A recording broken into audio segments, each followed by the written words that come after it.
Right. మనము ఈ మధ్య బాగా వైరల్ అవుతున్నటువంటిది కుక్కలకు సంబంధించినటువంటి ఒక విషయం ఉంది. ఈ కుక్కలకు సంబంధించినటువంటి సుప్రీంకోర్టు ఆగస్టు 11వ తేదీ రోజున ఇద్దరు ప్రధాన న్యాయమూర్తులు ఇచ్చినటువంటి తీర్పు ఏదైతుందో ఈ కుక్కలకు సంబంధించినటువంటిది అది దేశవ్యాప్తంగా చర్చనీయాంశమైనటువంటి అంశము. అయితే ఈ ఇద్దరు వ్యక్తులు అంటే సుప్రీంకోర్టు సుమోటోగా తీసుకొని చేసినటువంటి కేసు ఏదైతే ఉందో ఈ కేసుకు సంబంధించినటువంటి వివరాలు అసలు ఎందుకు చేసిండ్రు, సుమోటోగా తీసుకొని చేయాల్సినటువంటి అవసరం ఏముంది, దాని తర్వాత దాని నివారణ చర్యలు ఏంటి, కుక్కలు పెరిగిపోతున్నాయని చెప్పేసి కేసులు పెరిగిపోతున్నాయని చెప్పేసి మీరు మాట్లాడుతున్నటువంటి అంశాల మీద తర్వాత అట్లాంటి నివారణ చర్యలు ఏమున్నాయి, దాని తర్వాత మనకు పరిష్కార మార్గాలు ఏమున్నాయి, దానికి అయ్యే ఖర్చు ఎంత, వీటన్నిటిని కూడా మనము తెలుసుకునే ప్రయత్నం చేద్దాం. అయితే ఇక్కడ 2022 ఒక్క సంవత్సరంలోనే దాదాపుగా 21,80,059 కేసులు మన దగ్గరికి దేశవ్యాప్తంగా నమోదయ్యాయి ఒక సంవత్సరంలో. తర్వాత 23వ సంవత్సరానికి వచ్చేసరికి అది 30 లక్షల కేసులుగా నమోదయ్యాయి. తర్వాత 24 సంవత్సరాలకు వచ్చేసరికి 37 లక్షల కేసులు నమోదయ్యాయి. ఏంటిది? కుక్క కాటు వల్ల నమోదైనటువంటి కేసులు ఇవి. దాని తర్వాత 2025 జనవరి ఒక్క నెలలో 2,25,000 పైచిలుకు కేసులు నమోదైనవి. మరి ఇన్ని కేసులు విపరీతంగా పెరిగిపోవడము, తర్వాత అసలు వీటి వెనక ఏముంది అని చెప్పేసి ధర్మాసనం తీసుకున్నటువంటి తీర్పు కొంత జంతు ప్రేమికులను ఇబ్బంది పెట్టవచ్చు. కానీ ఇక్కడ మనం బాగా గమనించాల్సిన విషయం ఏంటంటే మన దేశంలో ఉన్నటువంటి 10 రాష్ట్రాలలో తెలుగు 2 రాష్ట్రాలు టాప్ 10లో ఉన్నాం మనం. అంటే కుక్క కాటు వల్ల జరుగుతున్నటువంటి దాడులు ఏవైతే ఉన్నాయో కేసులు నమోదవుతున్నాయి కదా, ఈ కేసులలో మనకు టాప్ 5లో టాప్ ఫస్ట్ ఏమో మహారాష్ట్ర ఉంది, సెకండ్ తమిళనాడు ఉంది, దాని తర్వాత టాప్ 5లో ఆంధ్రప్రదేశ్ ఉంది, టాప్ 8లో తెలంగాణ ఉంది. మరి ఒక్క 2022 సంవత్సరానికి చూసుకుంటే ఆంధ్రప్రదేశ్లో చూసుకుంటే 1,92,000 కేసులు నమోదైంది. అది 22 నుంచి మళ్ళీ 2024 చూసుకుంటే 2,24,000 కేసులు నమోదైంది. తెలంగాణకు వస్తే అదే విషయాన్ని తెలంగాణకు తీసుకుంటే ఒక 94,000 కేసులేమో 2022లో నమోదైనవి కుక్కకాటుకు సంబంధించినటువంటి కేసులు. 2024కి వచ్చేసరికి 1,27,000 కేసులు నమోదైనవి. మరి అంటే ప్రతి సంవత్సరం ఇంక్రీజ్ అవుతూ ఉంది. ఒక 30,000 కేసులు మన రాష్ట్రానికి చూసుకుంటే 30,000 కేసులు నమోదైనవి. మరి ఇన్ని కేసులు నమోదవుతున్నాయి కదా, మరి మనం దీని గురించి ఆలోచన చేయాలి కదా. మన వాళ్ళు ఏం చేస్తున్నారు అంటే చాలా సీరియస్గా తీసుకోవాల్సినటువంటి అంశం ఏదైతే ఉందంటే ప్రపంచంలో నమోదవుతున్నటువంటి కుక్కల కేసులకు సంబంధించినటువంటి ఏవైతే ఉన్నాయో అవి మన దేశంలో 60% అవుతున్నాయి. మన దేశంలో 60% అవుతుంది. మనము దేశవ్యాప్తంగా చూసుకుంటే మన తెలంగాణకు చూసుకుంటే ఒక్క హైదరాబాద్లో 3 సంవత్సరాల పిల్లవాడిని చాలా హృదయ విదారకంగా ఆ వీడియో చూస్తే కళ్ళ నుండి నీళ్ళు వస్తాయి. మన ఇంట్లో జరిగే ఆ ప్రాబ్లం ఇంట్లో ఉంటుంది, మన చుట్టుపక్కల వాళ్ళకి తెలిస్తే మన చుట్టాల వాళ్ళ అట్లాంటి ఇన్సిడెంట్ మన మధ్యలో ఉన్నటువంటి పిల్లలకు జరిగితే మనం ఎంత బాధపడుతామో ఒకసారి మనం ఆలోచన చేయాలి. దాంతోపాటు మనం అసలు ఎందుకు ఇన్ని కేసులు పెరుగుతూ వస్తున్నాయి, ప్రతి సంవత్సరం ఇంక్రీజ్ అవుతూనే వస్తున్నాయి.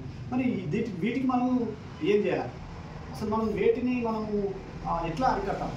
సుప్రీంకోర్టు ఇచ్చినటువంటి జడ్జిమెంట్ మీద చాలా భిన్నాభిప్రాయాలు వ్యక్తం చేస్తున్నారు, అది ఓకే. కానీ మనము ఎట్లా అనాలిసిస్ చేసుకోవాలి, మనం వాటి వల్ల ఎట్లా ఉండాలి అంటే కొన్ని విషయాలు మనకు తెలిసినప్పుడు ఏంటంటే ఈ కుక్కలు ఫస్ట్ ఒక అడ్డాకు పరిమితమై ఉండడం, అంటే ఒక ప్రదేశంలో పరిమితమై ఉండడము, తర్వాత ఒక గల్లీ నుంచి ఇంకో గల్లీకి ఆ గల్లీలో ఉన్నటువంటి ఇది నా అడ్డా అని అది అనుకుంటారు.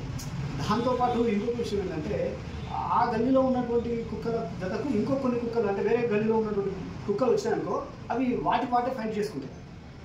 కుక్కలు ఫైట్ చేసుకుంటాయి. మనం మా ఇంటి దగ్గర మా ఇంటికి అవతల సిసి రోడ్డు ఉంటుంది, అవతల పక్కన ఒక అడ్డా అనుకొని అవి కొన్ని కుక్కలు, ఇక్కడ నుంచి కొన్ని కుక్కలు రోజు నైట్ చలికాలంలో ఎండాకాలం వచ్చిందంటే బయట అనుకుంటే పనుకోవడానికి కూడా ఆస్కారం ఉండదు. ఆ రకంగా భయంకరంగా అవి యుద్ధాలు చేసుకుంటాయి. పాకిస్తాన్ బార్డర్లో ఎట్లా పాక్ సైనికులు ఎట్లా కొట్లాడతారు అనేది ఈడ కనిపిస్తుంది. నాకు అంత విచిత్రంగా అనిపిస్తుంది. అంత అంటే ఇది నా అడ్డా, నువ్వు ఎవరు పోయి నా దగ్గరికి ఎందుకు వచ్చినావు, నా గలికి ఎందుకు వచ్చినావు, అనేది ఎట్లయితే ఉంటుందో అది విహారం జరుగుతుంది. దాని తర్వాత రెండోది ఏంటంటే ఎండాకాలం వచ్చినప్పుడు ఉష్ణోగ్రత విపరీతంగా వెళ్ళిపోతుంది. మనము 35, 36 ఆ టెంపరేచర్లో కొంచెం అట్టిగా అవుతుంటే ఆ కుక్కలకు మాత్రం 35 డిగ్రీల వచ్చిందంటే అది వాటి అలసట కానీ తర్వాత వాటికి కొంత ఇబ్బందికరమైనటువంటి వాతావరణంలో అవి ఉంటాయి. కాబట్టి అక్కడ కొంత ఎండాకాలంలో ఎక్కువ దాడులు జరిగే అవకాశం ఉంటుంది. దాని తర్వాత తిండి దొరకకపోవడం ఉంటుంది. మనం కుక్కల సంఖ్య పెరిగిపోతుంది, తిండి ఏమో వాటికి సరిగ్గా దొరకకపోవడం అనేది కూడా ఒక పెద్ద మేజర్ ప్రాబ్లం అయినటువంటి ఉదాహరణ. తర్వాత నాలుగోది ఏంటంటే మనం నమ్మలేం కానీ ఎక్కువ శబ్దాలు వస్తే కూడా అవి మారిపోతాయి. అంటే డీజే సౌండ్ పెట్టడం కానీ లేకపోతే టపాసులు పెట్టడం కానీ అవి భయాందోళనకు గురి కావడము, చెట్ల మీద ఉన్న పక్షులు కూడా ఎగిరిపోవడం ఇట్లాంటివి చేస్తుంది కదా, అవి ఇప్పుడు భయాందోళనకు గురి కావడము, దీనికి కారణమైనటువంటి అది మన మీద కొంత ఇబ్బందికరంగా ఉండడం ఇవన్నీ జరుగుతూ ఉంటాయి. తర్వాత ప్రకాశవంతమైనటువంటి హెడ్ లైట్స్ వెళ్తూ ఉంటుంది కదా, ఈ హెడ్ లైట్స్ వెళ్తూ వల్ల కూడా అవి కొంత వాటికి సరిగ్గా నిద్రలేకపోవడం అనేది కూడా కొంత జరిగి అవి విచిత్రంగా ప్రవర్తించే అవకాశాలు ఉంటాయి. ఇట్లా కొన్ని ఉన్నాయి. దాంతోపాటు వాటి జనాభా కూడా విపరీతంగా ఎందుకు వెళ్ళిపోతుందంటే సంవత్సరానికి 2 సార్లు కుక్కలు కంటాయి. కన్నప్పుడల్లా అవి 4, 5, 6 కుక్కలు కంటాయి. ఒక సంవత్సరంలో ఒక్క కుక్క సగటున 12 వరకు, ఎక్కువ తీసుకుంటే 12, తక్కువ తీసుకుంటే 8, 6 మధ్యలో అవి రెగ్యులర్గా కంటుంటాయి. కాబట్టి ఈ సంఖ్య కూడా పెరిగిపోవడం వల్ల కొంత ఇబ్బందికరమైన వాతావరణం ఏర్పడుతుంది. దాని తర్వాత మళ్ళీ మనము అస్సలు ఎట్లాంటి జాగ్రత్తలు తీసుకోవాలి. సుప్రీంకోర్టు చెప్పినటువంటి వాటి వల్ల మనకు మేజర్గా మనము ఎక్కువ ఫేస్ చేస్తున్నాం కాబట్టి మనం అసలు ఎట్లాంటి జాగ్రత్తలు తీసుకోవాలంటే చిన్న పిల్లలను పంపించకూడదు. వేరే బయటికి ఒకరిని ఒంటరిగా పంపించడము, నైట్ టైం పంపించకపోవడము ఇది ఒకటి మనం చేయాలి. తర్వాత గుంపులుగా ఉన్నటువంటి కుక్కల జోలికి కొంచెం దూరంగా ఉండడం చాలా మంచిది. అది గ్యాంగ్ ఎక్కువ ఉన్నప్పుడు మనం పోయాం అనుకో, ఇక మన పిక్కలు పడతాయి, కాళ్ళు పడతాయి, చేతులు పడతాయి, అవసరమైతే ప్రాణాలు పోయే ప్రమాణం కూడా ఉంటుంది. కాబట్టి అది చేయాలి. తర్వాత వీలైతే అట్లాంటి ఖచ్చితంగా పోవాల్సినటువంటి పరిస్థితి ఉందని ఖచ్చితంగా పోవాలన్నప్పుడు మన చేతిలో వచ్చిన పిల్లలకైతే ఒక కర్ర ఇచ్చి పంపించడం, ఒక కట్టె ఇచ్చి పంపించడం అట్లాంటివి చేయాలి. తర్వాత 2 వీలర్స్ మీద వెళ్ళే వాళ్ళు ఒకవేళ ఆ ప్రదేశానికి చూసుకుంటే కుక్కలు ఎక్కువగా ఉన్నప్పుడు కొంచెం స్పీడ్గా వెళ్ళే పని చేస్తే కొంత వాటికి అందకుండా మనం వెళ్ళిపోయే అవకాశం ఉంటుంది. అదొకటి. తర్వాత మనం ఈ కొన్ని సందర్భాలను మనం యాడ్ చేసుకుంటే చాలా వరకు మేజర్గా ఇట్లాంటివి ఒంటరిగా ఉన్నటువంటి వాళ్ళ మీద, ఒంటరి వృద్ధుల మీద, చిన్నపిల్లల మీద అఘాయిత్యాలు జరుగుతూ ఉన్నాయి. కాబట్టి వాటిని కొంచెం మనం ఆలోచన చేయాల్సి, దూరంగా ఉండి తగిన జాగ్రత్తలు తీసుకోవాల్సినటువంటి అవసరం ఉంటుంది. తర్వాత పెంచుకునే వాళ్ళు కూడా పెద్ద జాతులు, హైపర్ గ్రేడ్ జాతులను అట్లాంటివి దురుసుగా ప్రవర్తించే జాతులను పెంచుకోకుండా మన మధ్యలో స్నేహంగా ఉండేటటువంటివి, మనుషులను చూస్తే ప్రేమించేటటువంటివి, పురాణ జమానాలో మనం ఎట్లయితే ఉంచుకుంటామో అట్లాంటి జాతులను మన లోకల్ ఫుడ్ను తీసుకుంటే కొంత అది బాగుంటుంది అనేది ముఖ్య ఉద్దేశం.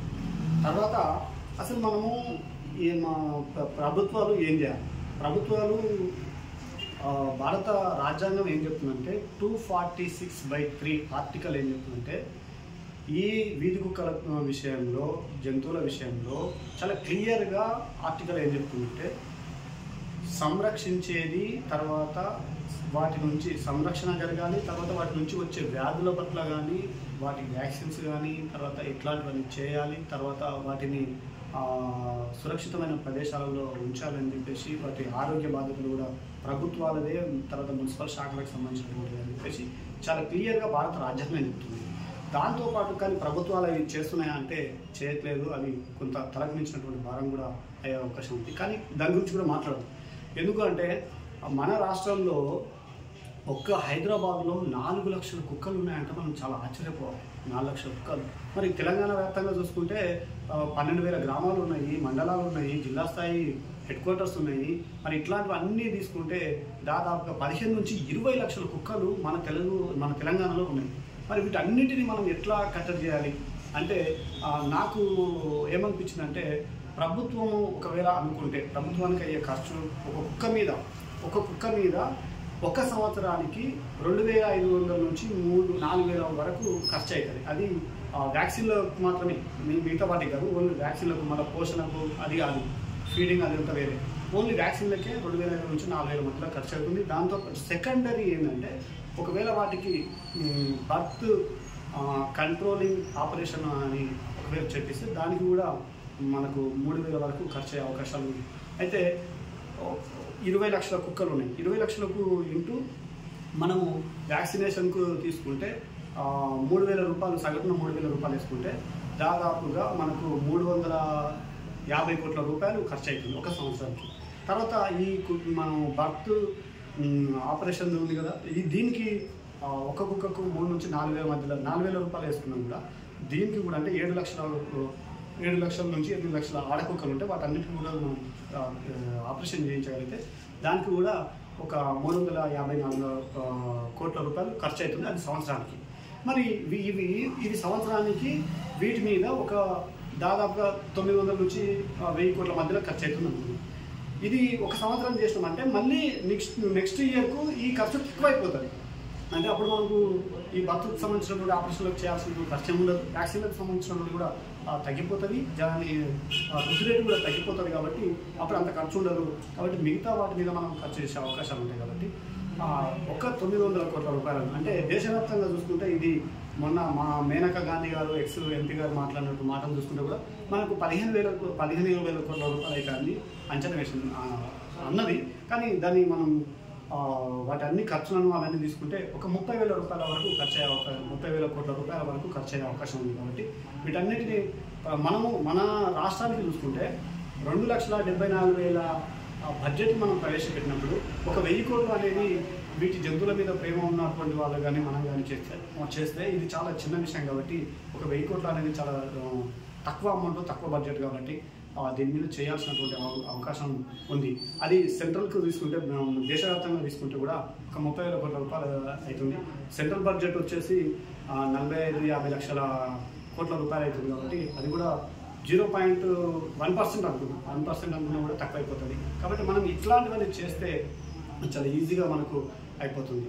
తర్వాత ఈ మొన్న ఆగస్టు 11 నాడు సుప్రీంకోర్టు జడ్జిమెంట్ ఏదైతే వచ్చిందో అప్పటి నుంచి జంతు ప్రేమికులందరూ, సెలబ్రిటీసులు, సినికి హీరోలు, ఒక హీరోయిన్ ఏడుస్తుంది. ఆ హీరోయిన్ పేరు అవసరం లేదు కానీ హీరోయిన్ ఏడుస్తుంది. ఈరోజు కుక్కలన్నీ తీసుకుని పోయి చంపడం కాదమ్మా తల్లి, ఇలా నువ్వు జంతువులను ప్రేమించేటంత ఉంటే మనుషులను కదా ఫస్ట్ ప్రేమించాల్సింది, మనుషులను కదా మనం హక్కును చేర్చుకోవాల్సింది.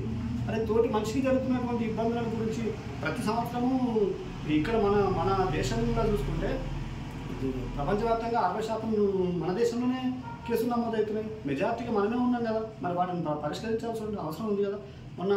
కాబట్టి చంపాలని కాదు, వాటిని సంరక్షించుకోవాలి, మనం కూడా సంరక్షణలో ఉండాలి, మనం కూడా హ్యాపీగా ఉండాలి. అంటే కొంత నియంత్రణ అవసరం. కాబట్టి ఖచ్చితంగా మనం వాటిని తీసుకోవాల్సినటువంటి అవసరం ఉంది. రెండోది మనము ఇంకొక విషయాన్ని మనం చెప్తే ఆగస్టు 22 నిన్ననే ఒక స్టేట్మెంట్ వచ్చింది. ఇది కుక్క గెలిచింది అని చెప్పాలేము. ఇక్కడ మనుషులు గెలిచిందా కూడా కుక్క గెలిచింది అని చెప్పాలి. ఎందుకంటే కుక్క గెలిచింది ఎందుకంటే సుప్రీంకోర్టు త్రిసభ్య కమిటీ నిన్న ఒక జడ్జిమెంట్ ఇచ్చింది. ఆ జడ్జిమెంట్ ఏంటంటే షెల్టర్లు ఏర్పాటు చేయాలి అనేది ఉపసంహరించుకుంటున్నాము. షెల్టర్లు ఏర్పాటు చేయాలి. ఎట్లాంటి వాటికి షెల్టర్లు ఏర్పాటు చేయాలి అని అంటే ఖచ్చితంగా రెడ్డీస్ వ్యాధితో ఉన్నటువంటివి, లేదంటే దూకుడుగా ప్రవర్తించే వాటిని, బౌ అని మీదికి వస్తుంటాయి కదా, అట్లాంటి వాటిని దూకుడు పెట్టే వాటిని కొత్త సెంటర్లు చేయాలి. అది కూడా వ్యాక్సినేషన్ పూర్తి చేసిన తర్వాత అక్కడికి పంపించాలని చెప్పేసి చెప్పింది. రెండోది ఏం చెప్పిందంటే మీరు ఎక్కడ పడితే అక్కడ ఇప్పుడేమో ఎక్కడ పడితే అక్కడ ఆడబోయి మనం తీసుకుపోయి ఆహారం పెట్టే పరిస్థితి ఉంది. అట్లా ఫుడ్ ఇప్పుడు ఇచ్చేది లేదు. వాటికి ప్రత్యేకమైనటువంటి స్థానాలు ఏర్పాటు చేసింది. ఆ ప్రదేశాల్లో మాత్రమే ఆ ఫీడింగ్ మనం అంటే ఫుడ్ మనం మిగిలిపోయిందో లేకపోతే ఇంకేదో ఉంటే అది తీసుకుని పోయి ఆడ పెట్టాల్సిన పరిస్థితి వచ్చింది.